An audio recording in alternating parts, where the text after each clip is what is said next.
Well, they haven't told me that they're opposing it. Frankly, my article is based on facts and figures, which are independent sources. These are not government sources. The Global Startup Ecosystem Report has issued some very surprisingly positive figures about Kerala. And I've written in the article that I've been very negative about the Kerala government's earlier economic approaches. But this is impressive. Kerala had a reputation for being not particularly friendly to business. It used to be said on the basis of official government figures that whereas it took 3 days in Singapore or the US to start a business, in India the average is 114 days. In Kerala it was 236 days. Today the industry's minister claims you can start a business in Kerala in 2 minutes. So I said, how does this work? Let's look at it. The Global Startup Ecosystem Report has ranked Kerala extremely highly for the number of startups in the last 18 months. And the cumulative value of these startups is as high as $1.7 billion US. So I've given these facts and figures that if this is all happening, this should be encouraged. But I've also added that it's important that the communists who are ruling Kerala today, if they are in opposition tomorrow, they shouldn't reverse and attack the very same policies when we carry them out. It is important that they too should understand that when it comes to development, all parties should think alike and should think beyond politics.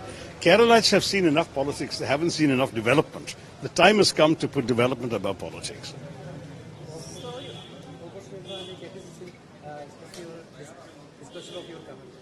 No, I don't think so. I've spoken to a senior general secretary of the KPCC even today. He had no such displeasure. In fact, I gather that some media claims that there is any such negative feeling on the part of the KPCC have been contradicted by KPCC. They have said that's not true. There is no official KPCC stand against my article, and there can't be. As I've said to anybody who's willing to discuss my article on the basis of what I have written, I'm always available for that. But my writing is always based on facts and figures. It's not just off the top of my head. This wasn't just an opinion. It is an opinion based on the actual progress made in the last 18 months. Kerala used to be, in the 2 previous years, out of 28 states, 26th in ease of doing business, and the previous year I think it was 28th out of 29 states. Suddenly it has become first in the last year. Now how did a state that was so bad in ease of doing business become first? They've done something right. Of course we should acknowledge that. Sir, also your party leaders are opposing that yesterday you visit. Look, I hope that it's now pretty apparent to all of you that all these 16 years I've been in politics, my attitude has been that when somebody in government, whether it's our government or somebody else's, some other party's government, does the right thing or does something well, that one should acknowledge and praise it. And when they do something badly, one should criticize it. I have been on both sides. I have criticized and I have praised in fairness and in justice, and always on the basis of specific points. That is, I've said, because of this I'm praising, because of this I'm critical. And that, I believe, is the right thing to do, because, frankly, if I were to praise all the time, no one would take me seriously. If I were to criticize all the time, no one would take me seriously either, because, the problem becomes when we say that because we are in opposition, everything the government does is wrong. And when we are in government, everything the opposition says is wrong. I mean, there's got to be some give and take in democracy.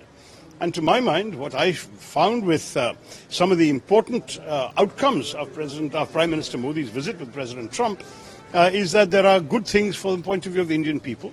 There are some questions that still remain. For example, why did the question of the way in which those illegal immigrants were returned to India not get addressed? I asked the question. Did Mr. Modi perhaps raise it behind closed doors? In diplomacy, not everything is laid out publicly. But it's important that one raise this issue and flag it that this was missing. But some of the other things, and in particular, I welcome the fact that there is now an agreement to have a negotiation for the next 9 months on trade and tariffs. It's far better than Washington hastily and unilaterally imposing some tariffs on us, which could have damaged and hurt our exports. So to my mind, it seems to me that something good has been achieved, and I applaud that as an Indian. We can't always speak only in terms of party interest. I'm not a party spokesman. I'm an MP elected by all the people of Thiruvananthapuram, and on that basis, I speak as a responsible stakeholder in Indian democracy. And I speak on behalf of those who have placed their trust in me to exercise my judgment, to speak fairly and freely, about certain issues. In this particular case, I'm only speaking in the national interest. And of course, in the article you earlier asked about, I'm speaking in the Kerala interest. This is my job. And as far as I'm concerned, I've got to continue doing it. Thank you very much.